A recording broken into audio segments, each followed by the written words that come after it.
I never thought I'd own the Oakwood Country Club. Growing up, I watched my mother work there as a waitress, serving entitled members who treated her like she was invisible. Now, 15 years later, I stood in front of its imposing gates, holding the deed to the entire property in my hands. My name is Sophia Chen, and at 32, I have built myself up from a food truck owner to the CEO of Rising Star Restaurants, a chain of upscale Asian fusion establishments across 3 states. But to my stepfather Richard and his elite country club friends, I was still just Diana's daughter, the embarrassment who chose cooking over college. "Miss, the service entrance is around back," a security guard called out as I pulled up in my Tesla. I smiled, remembering how many times I'd heard those exact words growing up when I came to pick up Mom from her shifts. "I'm here for the annual members gala," I said, handing him my invitation. His eyes widened slightly as he read the name, but he waved me through without another word. I'd kept the acquisition quiet. Only the board and top management knew about the change in ownership. Tonight would be quite interesting. The main building of Oakwood Country Club looked exactly as I remembered. A sprawling Georgian mansion with perfectly manicured lawns and a fountain that probably cost more than my first food truck. I parked between a Bentley and a Rolls-Royce, straightened my designer dress, and headed inside. The foyer was already crowded with Springfield's finest. Doctors, lawyers, and old money families who'd been members for generations. I spotted my mother immediately, standing next to Richard in a group of his friends. She looked beautiful but uncomfortable, still not quite fitting in even after 10 years of marriage dim. "Sophia," Mom called out, waving me over. I could see Richard's face tighten. He hadn't wanted me here, but Mom had insisted.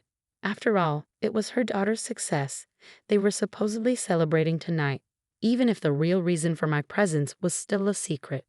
"You actually came," Richard said, not bothering to hide his displeasure. He was tall and distinguished looking in his tuxedo, but I could smell the whiskey on his breath. "I thought you'd be too busy with your, what do you call it, street food?" "Rising Star Restaurants," I corrected him calmly. "We just opened our 15th location last month." "Oh yes, your little restaurants," he sneered. "Not quite the same as being a member here at Oakwood, though, is it? This is real success, real class." Mom touched his arm. "Richard, please.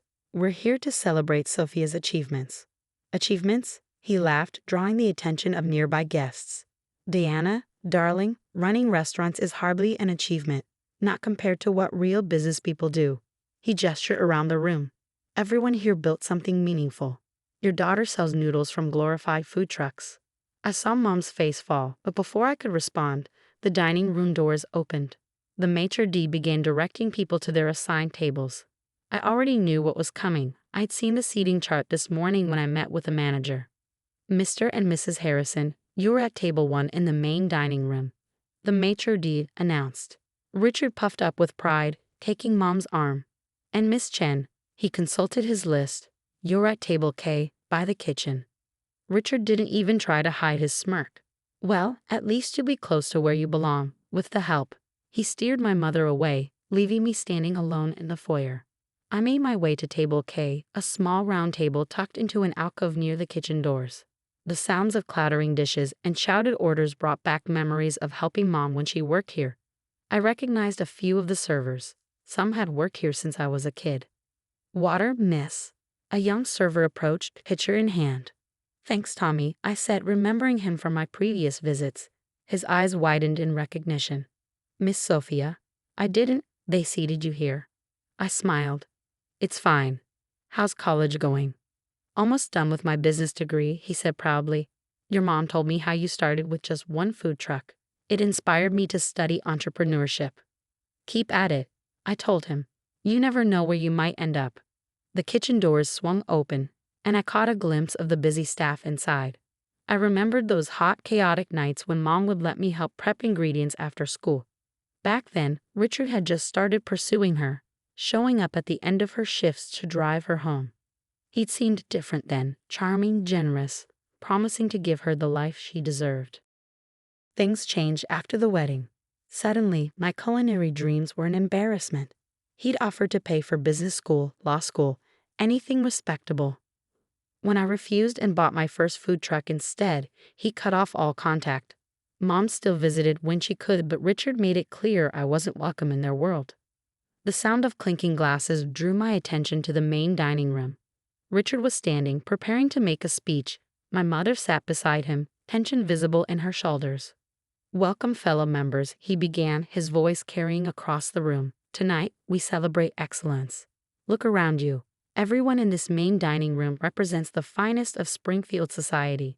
We've worked hard to be here, to maintain the standards that make Oakwood special." There were murmurs of approval. I saw several people glance toward my lonely table by the kitchen. "Some people," Richard continued, his voice dripping with condescension, "think success means selling street food to college students. They don't understand what real achievement looks like." He raised his glass.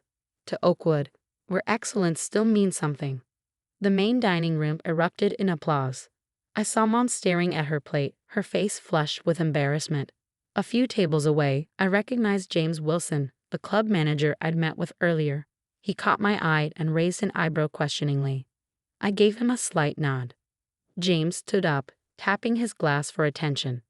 "Actually, Mr. Harrison, since you brought up the subject of excellence, I have an announcement to make." Richard frowned. This wasn't part of the evening schedule. "As some of you know," James continued, "Oakwood Country Club has been struggling financially in recent years. Membership has declined, and our facilities need upgrading. The board has been searching for investors to help modernize the club while maintaining its historic character." Now Richard looked concerned. As a board member, he knew about the club's financial troubles, but this announcement was unexpected. "I'm pleased to announce that we found not just an investor, but a buyer. Someone with both the resources and the vision to restore Oakwood to its former glory." James turned toward my table. "Would you like to tell them, Miss Chen?" The room went silent as I stood up. My heels clicked against the marble floor as I walked to the center of the main dining room. Richard's face had gone pale. "Thank you, James," I said, my voice steady. "As of this morning, Rising Star Hospitality Group has acquired Oakwood Country Club for $40 million. We'll be renovating the facilities, updating the membership policies, and most importantly," I looked directly at Richard, "ensuring that everyone is treated with respect, regardless of where they're seated." The silence broke into shocked whispers. I saw Mom's hands fly to her mouth, her eyes wide with surprise. Richard stood up so quickly he knocked over his wine glass. "This is impossible," he sputtered. "The board would never. You couldn't possibly." "The papers are signed," James confirmed. "Miss Chen's company now owns Oakwood Country Club." "Perhaps," I said, unable to resist, "you'd be more comfortable finishing your meal in the kitchen. I hear the help is excellent company." Richard's face turned purple. He grabbed Mom's arm, trying to pull her up. "We're leaving. Diana, come on." But Mom didn't move. For the first time in years, she looked at her husband without a trace of submission. "No, Richard. I think I'll stay and hear about my daughter's plans for the club." I saw something shift in her expression, pride mixed with relief, as if a weight she carried for years was finally lifting. She stood up, smoothed her dress, and walked over to join me. "Tommy," I called to the young server who'd been watching everything unfold, "please bring my mother's place setting to my table. She'll be dining with me tonight." As we walked back to table K together, Mom squeezed my hand. Behind us, I could hear Richard storming out.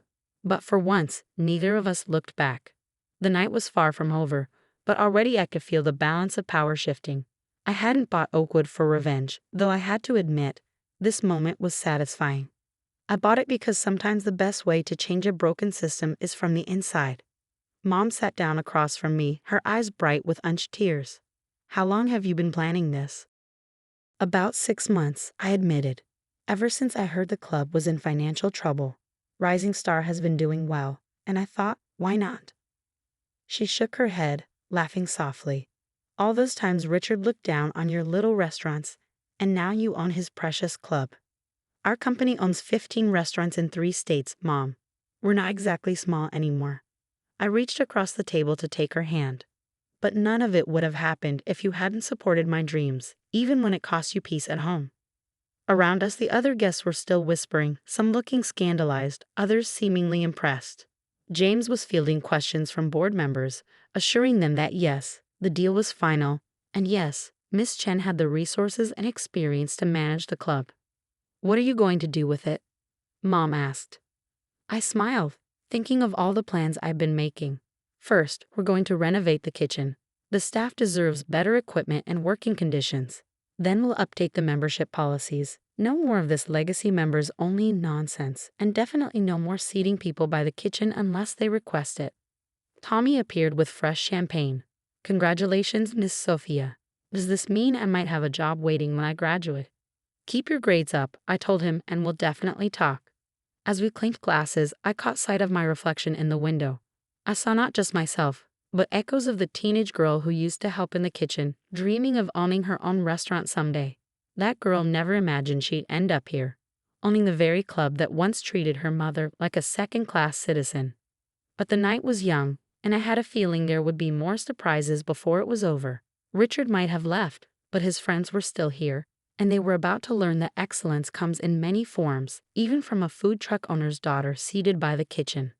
The next morning, I arrived at Oakwood Country Club at 7 sharp, ready to begin implementing changes. The night before had ended late, with a mixture of congratulations from some members and cold shoulders from others. Mom had stayed by my side the whole time, her head held high despite the whispers. As I walked through the front entrance, no more service door for me, I found James waiting with a thick folder and a concerned expression. Miss Chen, we have a situation. He handed me a stack of papers. Mr. Harrison has been busy since last night. I scanned the documents, my jaw tightening. Richard had been reaching out to other board members, trying to challenge the sale. He'd even contacted the local newspaper, claiming the purchase was fraudulent. He's claiming I used inside information because Mom worked here, I said, shaking my head. Pretty rich coming from someone who's been trading stock tips with his golf buddies for years. There's more, James added. He's organized an emergency meeting of the legacy members for this afternoon. They're gathering at his house right now.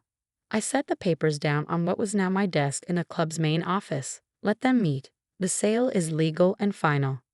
My phone buzzed. Mom calling. Sophia, Richard's gone completely crazy, she said without preamble. He didn't come home last night, and now he's got half the club members in our living room, plotting to take back Oakwood. Are you okay? I asked, suddenly worried about her being alone with him in this state. I'm fine. Actually, she paused. I'm packing my bags.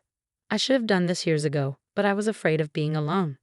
Last night showed me I don't have to be afraid anymore. Pride and concern warred in my chest. Come stay with me. I have plenty of room. No, honey. I need to do this on my own. I've rented a small apartment near your downtown restaurant. It's time I stood on my own feet again.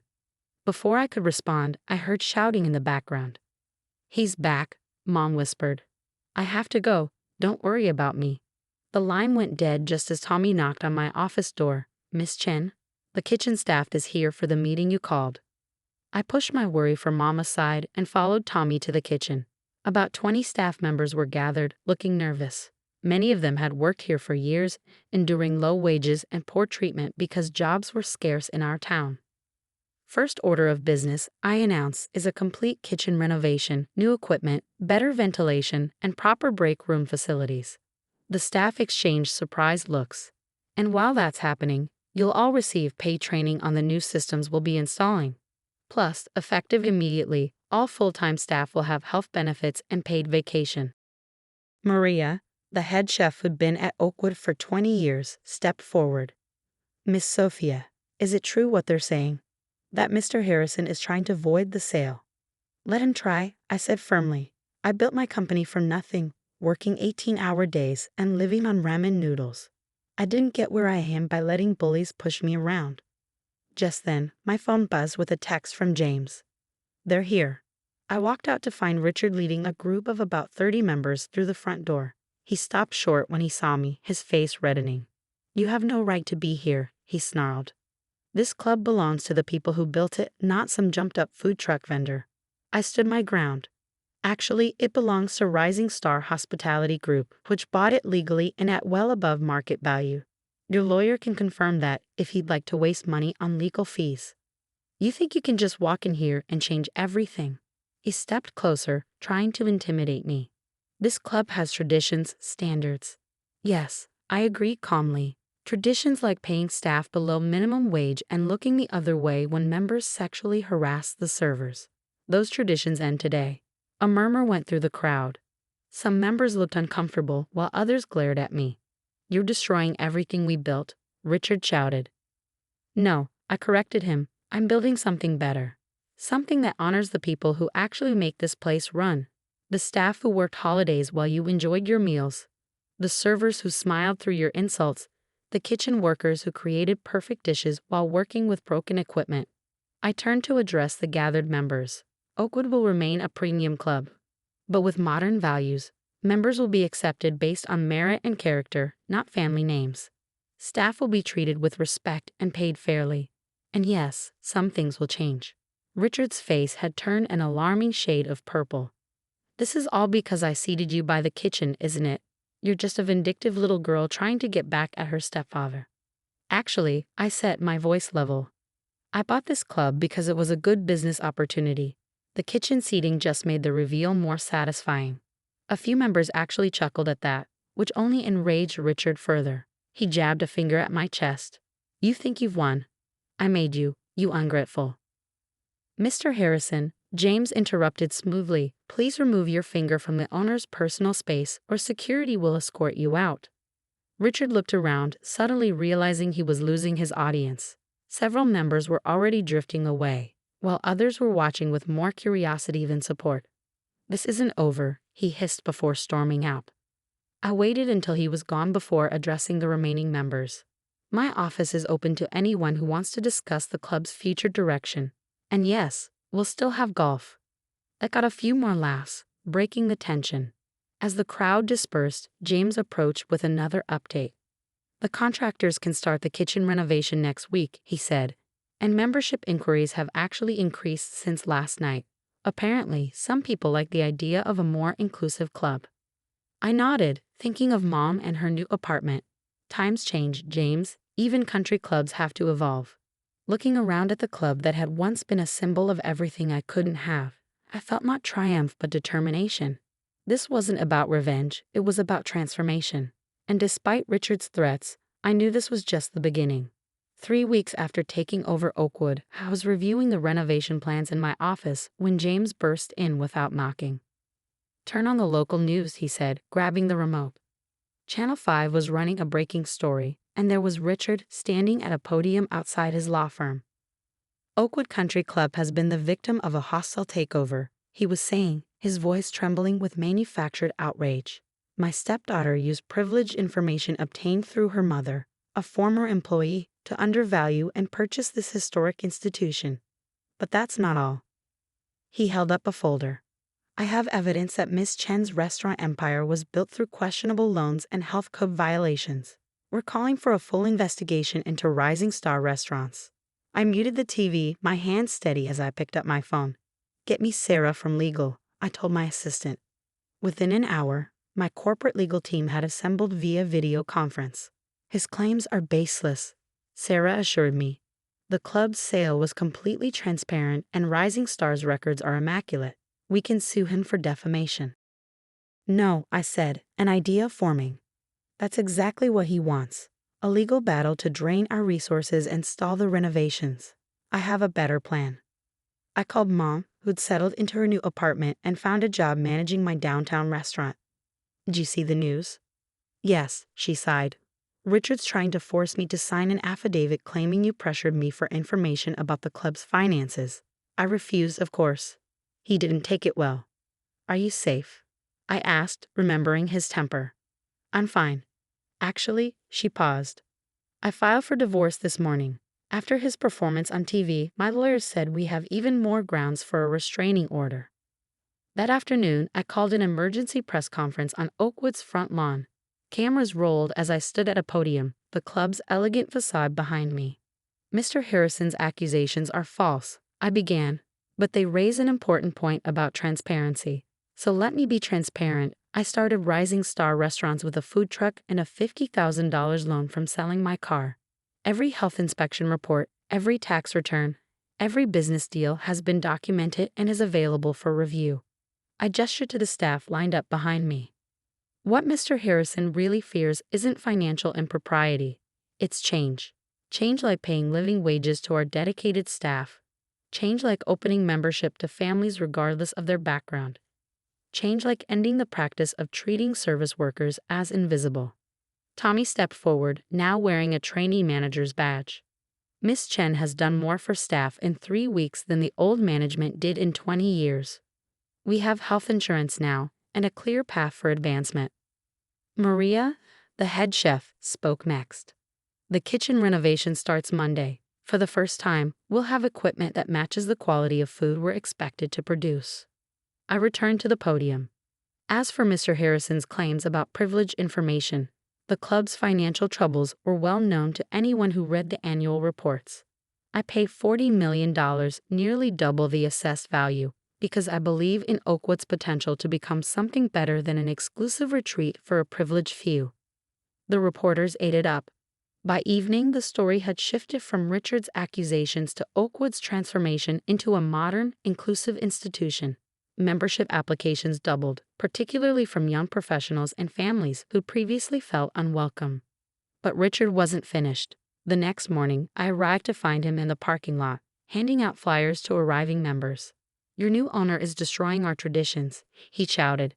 "Look what she's doing to our beloved club." I walked past him into the building where James waited with more news. The contractor called. "Someone vandalized the kitchen last night. All the new equipment we'd staged for installation was damaged." The security cameras had mysteriously malfunctioned during the incident, but several wine bottles from Richard's private club locker were found empty at the scene. I thought of Mom, of all the years she'd spent walking on eggshells around this man's temper, of all the staff who'd endured his abuse because they couldn't afford to lose their jobs. "Call the police," I said. "File a report. And James, have my car brought around. I need to visit the Rising Star downtown location." Mom was there, expertly managing the lunch rush. She took one look at my face and guided me to her office. "Richard?" she asked. I nodded, filling her in on the vandalism. "He's spiraling," she said, "just like he did when his first wife left him. He can't stand losing control." "I won't let him win," I told her. "Not after everything he's done." Mom squeezed my hand. "You already won, honey. The moment you refuse to let him make you feel small. Everything else is just noise." She was right, of course. Richard's increasingly desperate attacks weren't the actions of a man in control. They were the last gasps of someone whose power was slipping away. But as I drove back to Oakwood, I couldn't shake the feeling that he had one last move to make. And whatever it was, I needed to be ready. The grand reopening of Oakwood was scheduled for Saturday evening, exactly 2 months after I'd bought the club. The renovated kitchen gleamed with new equipment, the dining room had been subtly modernized while maintaining its classic charm, and most importantly, the staff moved about with a new confidence that came from being treated with respect. I stood in my office, adjusting my dress and thinking about how far we'd come. Despite Richard's attempts to sabotage us, membership had actually increased. His own friends had started distancing themselves from him, especially after the police report about the vandalized kitchen went public. "Miss Chen," Tommy knocked on my door. "You need to see this." He led me to the main entrance, where a crowd had gathered. Richard stood swaying slightly, clearly drunk, wearing his old club blazer with the member's crest. "I'm here for the reopening," he slurred. "Still got my membership card right here." James stepped forward. "Mr. Harrison, your membership was revoked after the vandalism incident. Please leave before we call security." "You can't keep me out," Richard shouted. "I made this club what it is. I was here when you were nothing but a waitress's brat, serving drinks to pay your mother's bills." The crowd murmured uncomfortably. Several pulled out phones, recording the scene.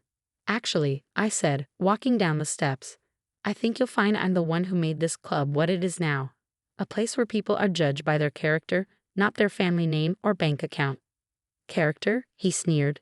"You're nothing but a vindictive little girl playing dress up. You think these people respect you. They're laughing at you." "No, Richard," came a familiar voice.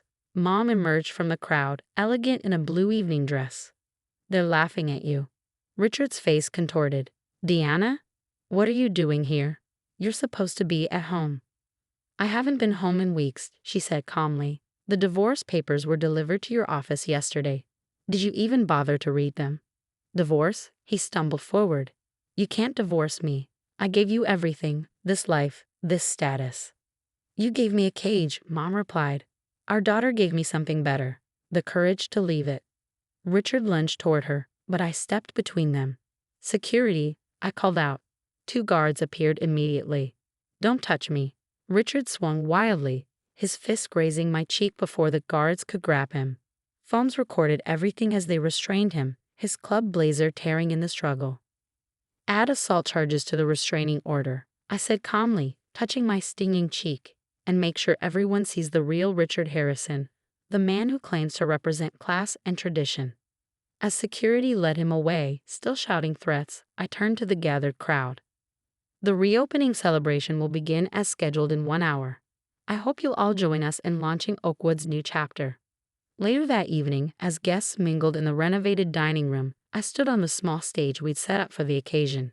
The bruise on my cheek had been carefully concealed by makeup, but I knew tomorrow's local news would show the unedited footage of Richard's meltdown. "Welcome to the new Oakwood," I began. "Some of you have been members for decades. Others are joining us for the first time tonight. What unites us isn't wealth or status, but a commitment to creating a community where everyone, members and staff alike, is treated with dignity." I gestured to the staff, dressed in new uniforms and standing proudly. Our excellent team isn't hidden in the kitchen anymore. They're valued partners in making Oakwood exceptional. Mom squeezed my hand as I stepped down from the stage. Around us, members old and new chatted with staff members, admired the renovations, and enjoyed Chef Maria's innovative menu. "Look at what you've built," Mom said softly. "What we built," I corrected her. "I wouldn't be here if you hadn't supported my dreams, even when it was hard." "Miss Sophia," Tommy approached with a champagne tray. "Chef Maria wanted you to know the food truck is set up in the garden. Apparently, some members requested your original street food menu alongside the regular dinner options." I laughed. "Tell her to start with the spicy noodles. Those bought my first restaurant." As I watched Tommy hurry off, now a respected member of management rather than just a server, I felt a deep satisfaction. Richard had tried to humiliate me by seating me near the kitchen, never realizing that the kitchen had always been where I belonged, not as a servant, but as a leader who understood the value of every person who made this place run. "To new beginnings," Mom said, raising her glass. "To finding our place," I replied, "even if it's not where others think we should be." The sound of laughter and clinking glasses filled the club that had once been a symbol of exclusion and was now something else entirely, a testament to how much could change when you refuse to let others define your worth.